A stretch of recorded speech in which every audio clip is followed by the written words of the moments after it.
case there's some people in the audience who care about that. And I'm going to talk to you about something that combines my two interests, the brains and how they work, and my former career in hacking. Now, I spent nearly 10 years working as a hacker, and I started being interested in that when I was a very young kid playing with computer games and changing the score in Tetris game or adding one more life to Mario, and I became more and more interested in that, but I actually ended up changing because of a person who sits here in the audience. I was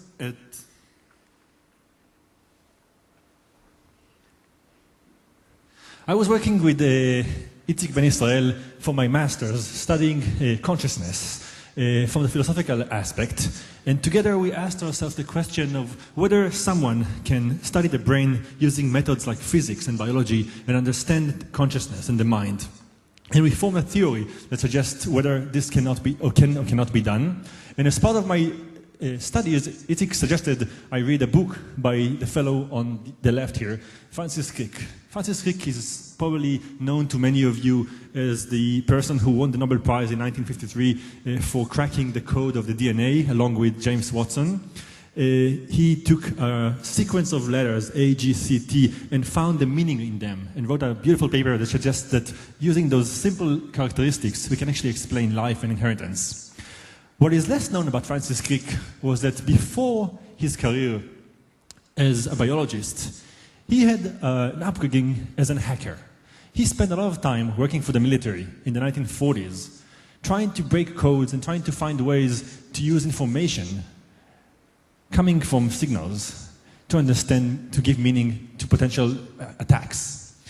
So when I got to meet Francis a few years before he died, about 15 years ago, he was fascinated by the fact that there are still hackers doing the same work that he did 60 years before. And he gave the idea that maybe someone like me should think about using the same methods that we use from hacking computers to apply them to hacking the ultimate machine, the brain. And there's something to it. It's a black box. We control the inputs, we see the outputs, but we don't know what's going on inside. We use the same methods, statistics and math, to figure out what's going on. And the idea is that maybe something can be inferred from this method on the other method. So I'm going to share with you a few ideas on what you can learn as hackers and security people from looking at the brain and vice versa. So looking inside the brain, we'll find networks of cells all talking to each other. There's a vast level of complexity there, which we cannot apprehend by just looking inside. We have to find all kinds of methods to simplify this thing. If you look inside the brain, you see massive cells like that, all talking to each other and all helping each other communicate with a little piece of information. Now, the best way to study that is by looking inside the brain. There's all kinds of scientists like myself and other neuroscientists who use methods that are external to look at the brain. Things that send magnetic fields inside, things that look from the outside using surface using EEG. But the ultimate way to study the brain is to actually put a microphone right by those cells and listen to those cells speak. But for that, we have to do something pretty invasive. We have to open the brain first and put something inside. Now, this is done often with monkeys, rats, mice. But what kind of person would let us open their brain and look inside? Well, as it turns out, there are some people who would let you open their brain and look inside. And these are people with brain disorders that require brain surgery. There is a small number of people with this type of procedure that require first to go to the hospital and have neurosurgeons, like the guy I've been working with in Tel Aviv for the last 8 years, Itzhak Fried, who expose their brain and put electrodes deep inside their brain, trying to study the malfunction there, trying to understand what causes seizures or sorts of disorders. And the idea is that we put those electrodes and we wait for a few days trying to monitor the problem in the brain until we can figure out exactly what part of the brain is malfunctioning and then take it out. But there's something else we can do with that. We can actually use those electrodes to study the brain from the inside. We can ask the person a question and see what part of the brain lights up and understand how it works. Now, if you see that, you can already get a feeling of where I'm heading. If we have electrodes inside the brain, we can read things that otherwise are not accessible to us. So if you put an electrode inside someone's brain, what you're going to hear is something like that.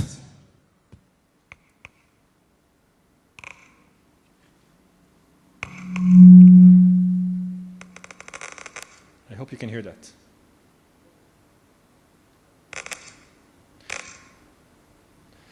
Those bursts of activity is one cell in the brain talking to its neighbors and telling them, I care about something in the world. Something that happens right now is interesting to me.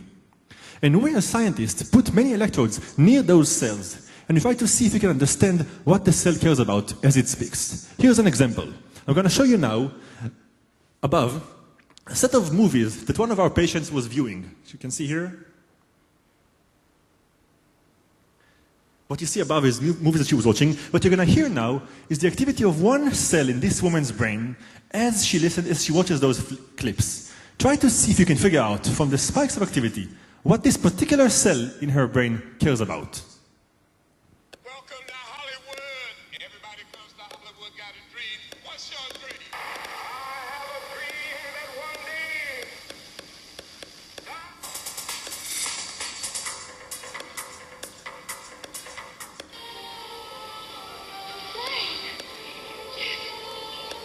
Welcome to Wall Street and the New York Stock Exchange, the world's largest and surprisingly one of the...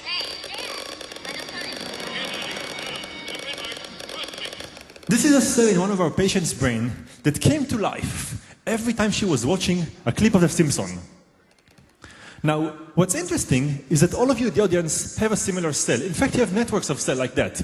Any one of you who recognized this image, this clip, must have a cell in their brain that became active when you watch this clip.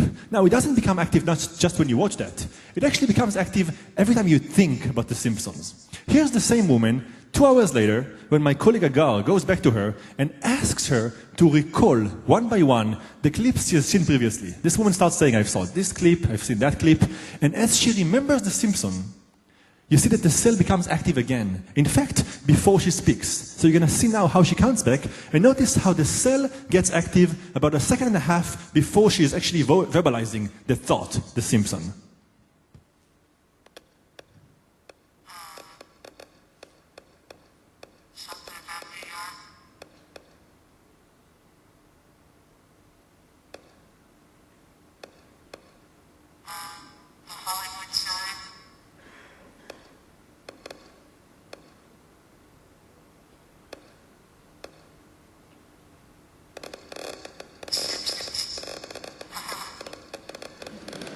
So what you saw here were thoughts in action.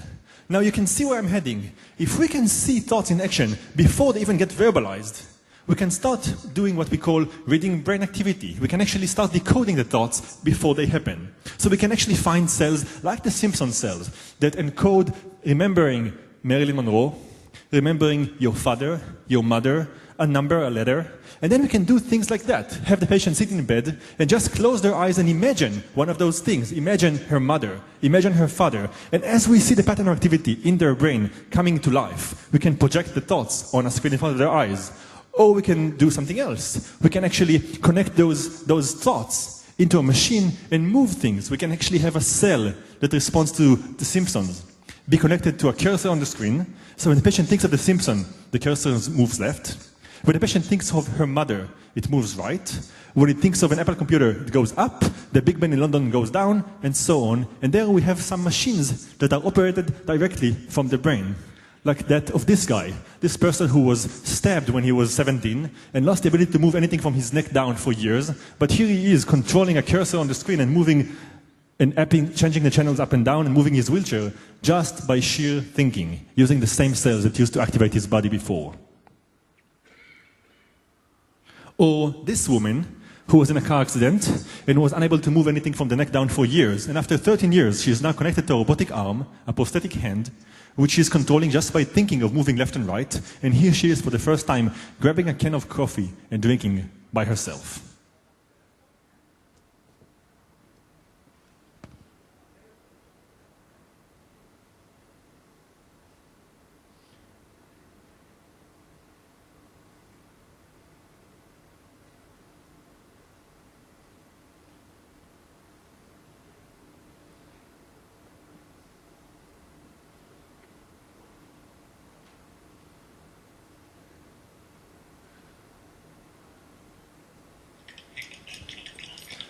Now, this work done by a group in Providence, Brown University, is only showing you that we can connect the machines to the brains directly just by thoughts. But you can do much more than that. We can connect the machines not just by having the brain think something and then activate outside world, but actually use the opposite, the reverse direction, us activating someone's brain.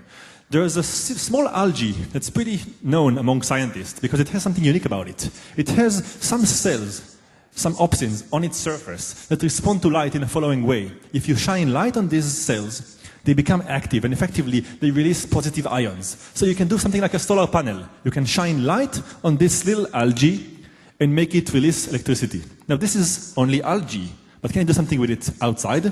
Well, yes, you can. You can take the DNA from this algae and put it in a virus and give it to some person. Give it to some person.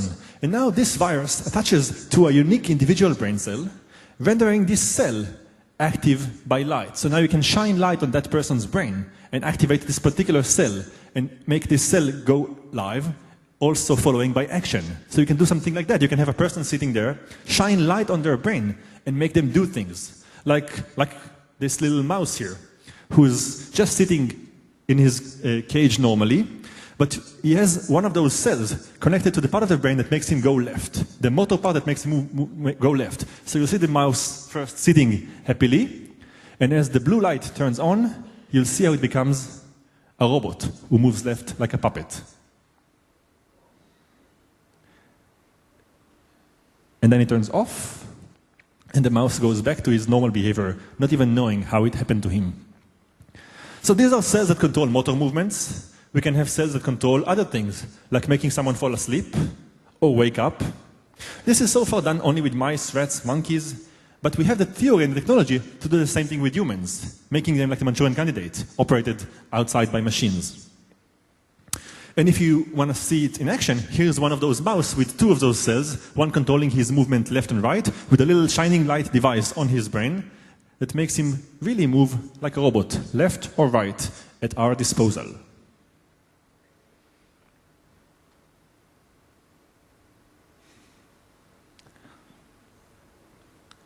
But so far, we've been looking at the brain as a machine that just reads output, reads information or writes information. But what if we could predict information? What if we could take it one step further and learn your patterns of behavior such that we can do things before you even think about them? What if we can play this game of rock, scissors, papers with you, but know exactly what steps you're going to take in advance? Well, now we have this ability.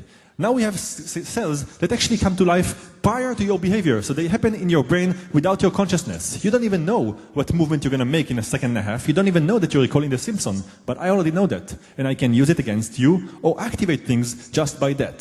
This is one direction. But we can also go the reverse direction. We can actually use this to inform security. Here's one group in Stanford that tried to use information from the brain, from the unconscious, to actually create a security device. Now here's how it goes. We all know that in our brain there are processes that are happening that are unconscious to us. We're unaware of them. They happen behind the scenes. We are the product of all of those that kind of manifest itself in one voice. But what if we could access those processes and change them? I'm sure that you all heard of implicit processes in your brain. So here's one of them. This group created a simple game, kind of like a Guitar Hero. You see those letters down below, there's circles falling from above, and the person is asked to press a button corresponding to the circle that's falling. So in this case, the person has to press the F button, and then you would have to press the button corresponding to the letter that goes with the second circle. So the patient sits there and just sees circles falling from above, and he or she have to press buttons corresponding to letters and just stop the circles from falling. They do that for about 5 minutes in a large sequence where they press the buttons often enough. And what they don't know is that this sequence of about 30 letters repeats itself again and again. So as they do that, they somehow become better and better in doing fast this process of stopping the letters from falling, kind of like a Tetris. They have to press quickly.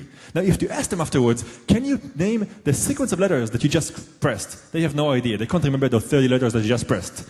But somehow, implicitly, their brain learned this thing. Their muscle memory is now aware of that.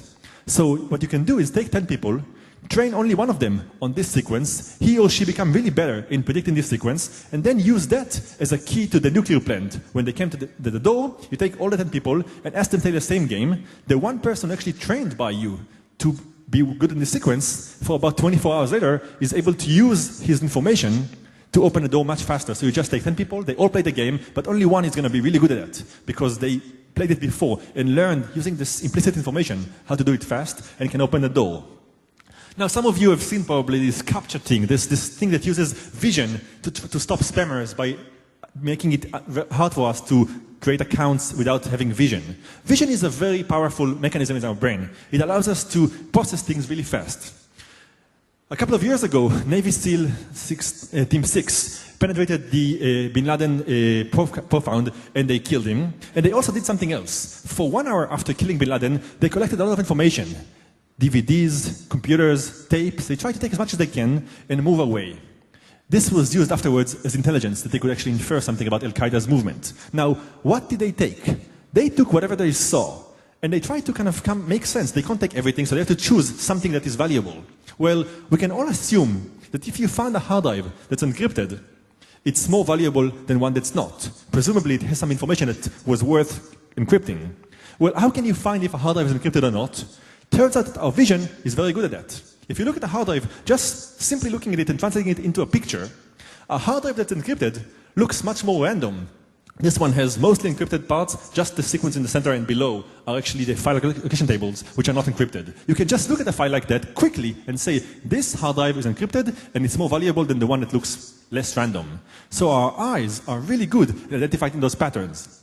Now you saw that connecting the brain to a machine takes information that the brain does really fast and uses it. And you can, as I mentioned before, connect other parts of the human body to the machines. We now have about 60,000 people in the US who have pacemakers connected to the computers.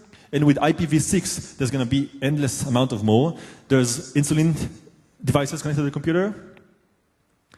And now we also have brains. This guy has a prosthetic arm on his left hand that's operated mostly by his muscles in the body. But he also has an iPhone app that was developed by Digital Eye, a company, that allows him, if something doesn't work or malfunctions, to connect to to control his arm just with his app. Now, this app is on the App Store. You can all download that right now, free of charge, and automatically control this person who sits now in England remotely.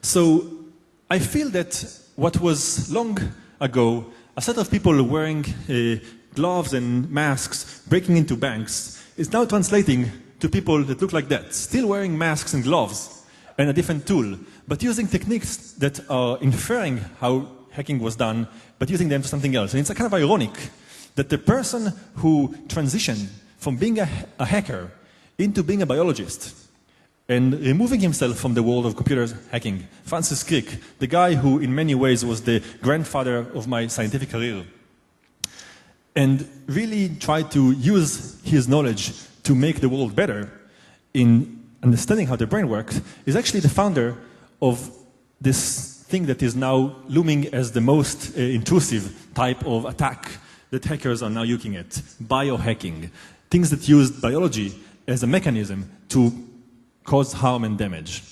So the irony is that looking from the hacking point of view to the scientific point of view, I'm now making a full circle as I am trying to see now how you can use information about the brain to do a better job in preventing attacks. Thank you.